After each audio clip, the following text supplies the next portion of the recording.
trying my smoothie shaker for protein shakes. So in the last couple of weeks and months, I have attempted to just, whenever I want, not necessarily I have to, just drink a protein shake that is made kind of in this bottle. Now additionally to the protein shake itself, or to the protein, I also have various food powders. So the idea is not to just have a protein shake, but rather a meal shake. It just happens to be that I try to be high in protein kind of anyway. So often it seems to be protein. I do have different protein sources, but that's not what the video is about. Now, I tried making food shakes with this in the past. There is one big, or there are multiple problems with this approach. First of all, the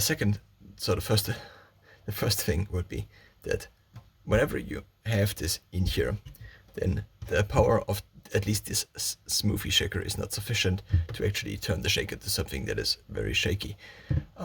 If you throw 2 tomatoes in there, you actually have to kind of cut them before, and then the whole purpose of just throwing something into something and then drinking it is kind of defied.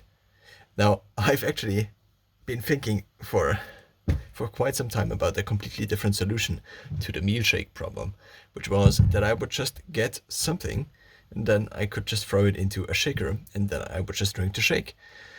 Now, there are multiple problems with this. For example, if you want to have eggs, then you would have to cook the eggs. If you want to have chicken, then you have to cook the chicken.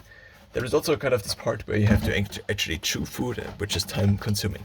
Now, the second big problem with the smoothie shaker is that it constantly has to be washed. And this is a really big thing, because every time you use this, you need to wash it, and then you use it, and then you wash it.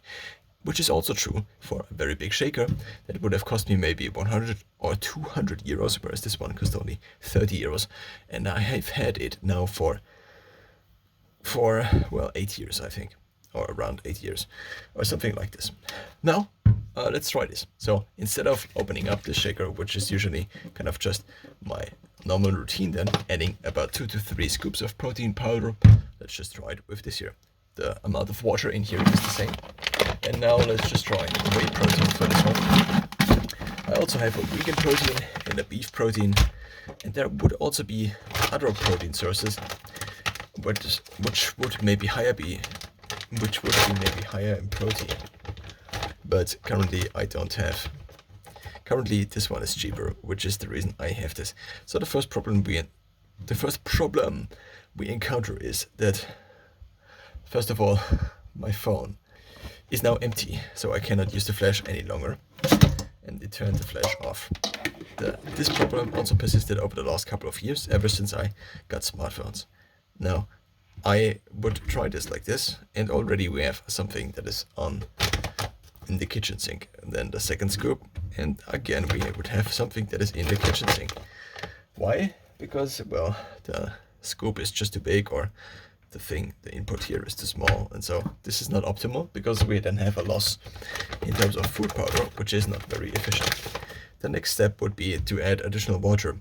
Now there is also the problem that over time, if I make 5 of these shakes in a day, then I mean it just is a lot of shaking. And so this has also been at least now a test. I still have this in here lying around basically. Now you could also add watermelon, for example. You could also add a tomato to this in theory, but in practice this shaker, at least, and also with the cutting over the years not being that good any longer, just is not able to properly do this. Now additionally I have a couple of other ingredients I add. In this case it's lemon juice, and so the lemon juice makes it taste like kind of lemon, but it's also kind of bitter, so I add apple cider vinegar to make it somewhat sweet and also sour, but more like sweet for me, which in terms of the taste buds is something I accommodated to. And so now I often also add a little bit of cocoa. Cocoa seems to be healthy, and then it tastes a little bit like chocolate, even though this is also kind of a slippery slope often, because then if you want things to really taste like chocolate, then you need something that tastes sweet, actually, and not just apple cider vinegar. Of course, this is a rough approximation, and I often also use curd to have it like this. So now I do already realize that this might be not enough in terms of the water. Now, to some extent obvious is that this mixing now should be the main thing here.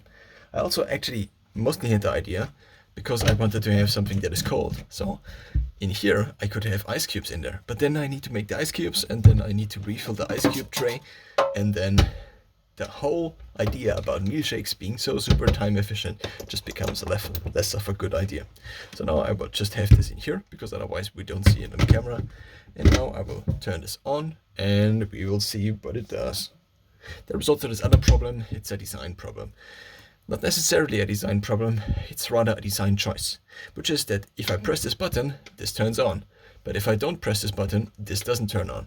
So there is basically no mode where you can leave it on, which means that if you want to have this and you have a tomato in here and then you mix it for 3 minutes, then you stand there for 3 minutes unless you put a knife or something like this in there. But then you realize that the motor gets hot because this is something that just cost 100 euros, not 100, but 30 euros. And so it probably just doesn't have a motor that actually can last for more than like 3 minutes of mixing something. So another thing that is happening is that I filled this up too much. And this is also something that has been happening over the last years. Then basically the content begins to spill in here, then we have these things, and then it begins to run out of the other thing. Now if you have anything that is as food nutrients in there, then if you don't clean the shaker additionally up, and this also has electricity connected to it, and so this becomes quite a problem quite easily. Now I could of course get new shakers and a new mixer, and I don't know, I also figured to do this or thought about doing this, but well, now the problem here was that this was too filled with. So you want to have a little bit of leeway in here. So let's try now this protein shake, which now should be, compared to shaking it in a normal shaker, relatively smooth. Of course, this is just about the experience, but also if you have protein powder and you don't properly mix it, then this might increase bloating, I think. Not bloating, but gassing. Well, in terms of the taste experience or the eating experience, it's quite nice, but I now have this here. So what do I do with this? Probably rinse it out and then use this little bit of protein, because otherwise it just drains away into the sink. So I could now put it in here, but then I also have the problem that I now need to clean this here, and just rinsing this out is not enough, because as you already saw, there is a little bit of nutrients that usually gets in here, and this also then gets in here. And if this gets in here and you don't properly clean it, then over time, well, then it doesn't look so nice any longer. So now, what is the next step is the question. Here we have a bottle. Wouldn't it be nice if now this also came with a lid like this, such that you could actually have these smoothies and then use them as bottles? So this was such a nice idea, I thought, when I bought this at least. And to a certain extent, this also still is a very nice idea. Yeah, well, I actually thought about getting another mixer or additional bottles in order to make this concept more viable. But currently I switched basically to this concept, which is also travel friendly, because if I just use food powder, then I don't have to prepare anything apart from the food powder or the protein powder. So now I can put this in the fridge and now clean up this here for another couple of minutes.